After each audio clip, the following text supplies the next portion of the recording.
Ang Ginoo manaa kaninyo. Manaw sa kanimo. Pagbasa gikan sa Santos nga Ebanghelyo sumala ni Marcos. Mayaw ikaw, O Ginoo. Unya mipauli si Jesus sa ila ug nagkatigom na usab didto ang dakong panon sa katawhan ug tungod niini si Jesus ug ang iyang mga tinun-an wala na gani higayon sa pagpangaon. Sa pagkasayod niini sa iyang mga kabanay, nangadto sila aron pagkuha kaniya kay ang mga tao nag-ingon man nga nabuang siya. Ang Ebanghelyo sa Ginoo. Dayon ikaw, O Kristo.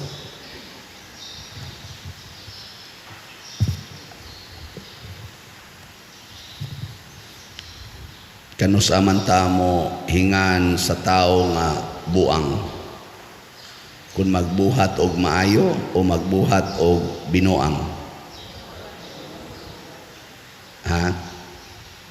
Kanang magbuhat og maayo nganlan natog buang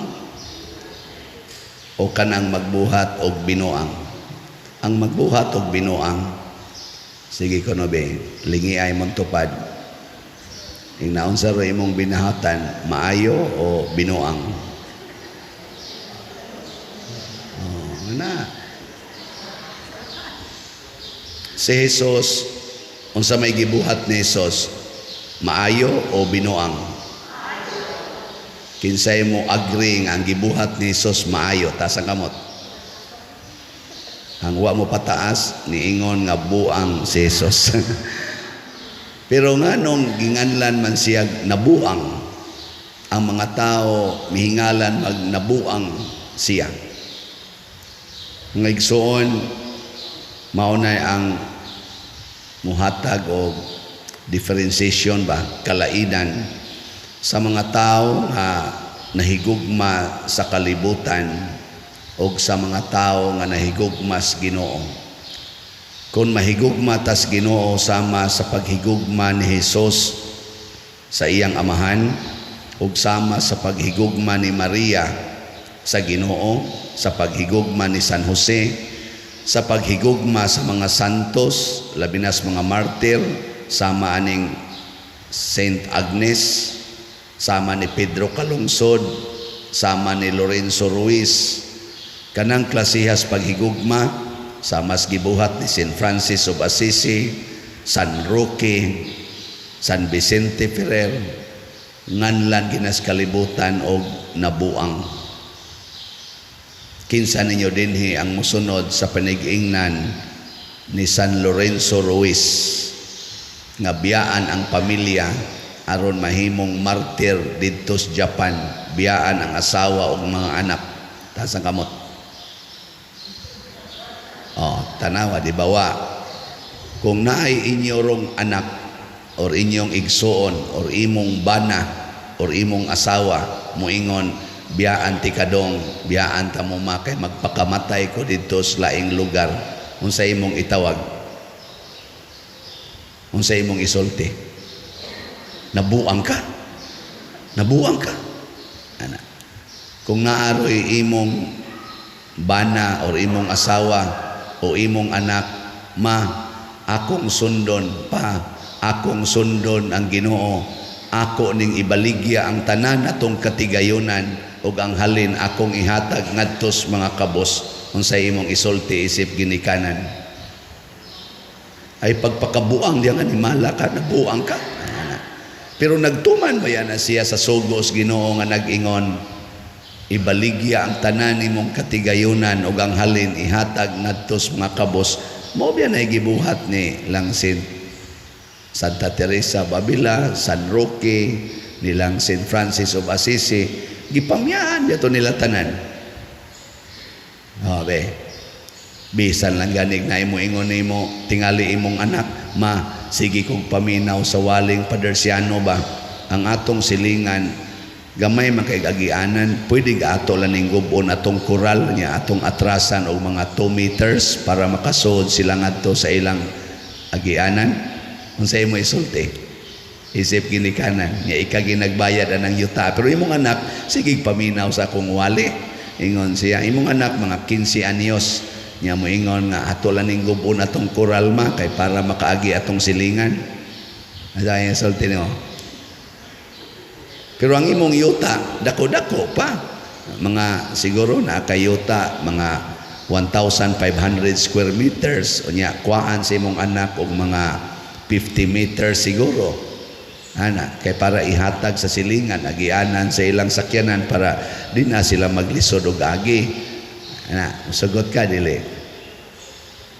kinsay mo sugot in kaso lag-ana imong sitwasyon hala na itulo ka buok nya kamong ni isa nipalit na mong slot ay galison kay palit og slot unsa nakapaghatag ang bitaw joke ra na ha congratulations kay naa di ay pipila dinhi nga naghuna-hunaan na sad kana lang nganlan nakagbuang ang imong igsuon kung muhatag kag 50 meters nga wa gyoy pangayog bayad moingon na imong igsuon nayabag ka gitarong na natugbahin ang atong kabahinanan sa tong mga ginikanan nga porting hago atog pamalit aning atong mga kabtangan imo lang ihatag ang inyong silingan kanara bang inyong silingan sige ra ba naglibak nimo nabuang ka ingon mo nya motubag rasad ka ay ingon man sa Kristo nga higugmaa ang imong kaaway sa animal ka awa na di nabuang na ka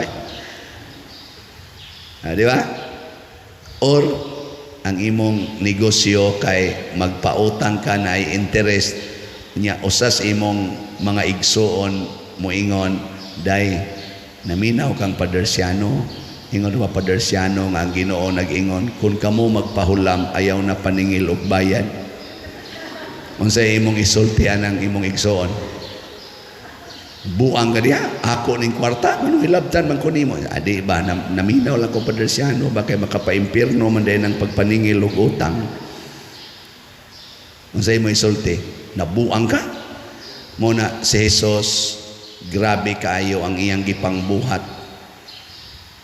mo na sa unang pagbasa gibutang dinhi unsa toy gisgutan sa unang pagbasa uy ang ato kunong pangulong pari na mao si Jesus wa mo gamit og dugo sa baka aron isablig sa mga tao aron malimpyo ang ilang sala ang iyang gigamit ang kaugalingon niyang dugo aron isablig nganhi nato kanindot no unsay imong ihinganan ng tao nga magpakamatay para sa mga kaaway buang si Jesus nagpakabuang nabitay bana nga akong naistorya dugay-dugay naman pero to ang iya murar sa tog kinabuang pero nakasulbad bayas problema ang iyang asawa wala na mutagad niya kay bisyoso man siya niya sa dihang nakaamgo siya nga magguba gid ilang pamilya kung padayonon iyang bisyo drugas niya babay iya ginang ibiyaan tanan ning uli sa ila di naman siya dawaton sa iyang asawa motong sige na lang siya higda dito sa gawa sa ilang balay kanang gawa sa ilang balay ba ato lang siya mohigda di naman siya pasakon hangtod nga ang iyang asawa gisamukan na sige siya higda dito musaway naman sa mga tao ana gigawa siya siyang asawa usa ka gabi ni ana siya nga ngano man gyud ka imo man kong pakauwawan ngano nga himo ka maghigdas gawas ingon siya o di man ko nimo pasudlon siya nabuang ka pasudlon ti ka nga imo kong gibudhian imo kong gibinuangan naa nimo tanang bisyo nabuang na ka imo kong iapil ingon siya sige unsa pa may mo hingana ko nganlan ko nimo buang karon magpakabuang yo kus paghigugma nimo nakasuot ko no siya magkakaadlawon nakatukhang yun siya ingon siya og di pa niigong pruiba nga sobra na ko sa kasimana din hingga higda sa gawas Og di ani igong prueba nga nabuang nakos paghigugma nimo, sige, puni pa bisag usa ka tuig, anhira jud ko higda sa gawas. Asus gipasulod siya niingon ang iyang asawa, animal makakambuang nga kasud dire.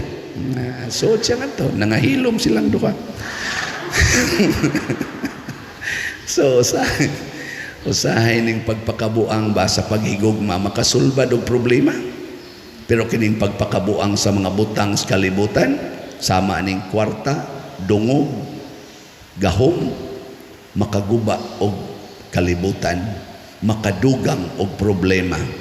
Mas may pang magpakabuang ta sa pagsunod sa Ginoo kay daghang problema ang masulbad, muhari ang kalinaw og kalipay. Kaysa magpakabuang ta aning mga kalibutanong mga pagtulunan, labi na ginang bisyo, kahakog, kadao, garbo, mga guba ang kalibutan o muhatag og daghang problema. Mo ni karon porti natong daghanang problema kay daghang mga leaders nato, apil naming mga pari, mga obispo nagpakabuang sa mga butang sa kalibutan. Lingi ay mong tupad. Nya, kablita siya. Ing na sugod karon magpakabuang na ta ni Santo Niño ha. Sige, ina. Ang uban wa gyud mulingi. Mao na sila. Hindi na manindog na ta.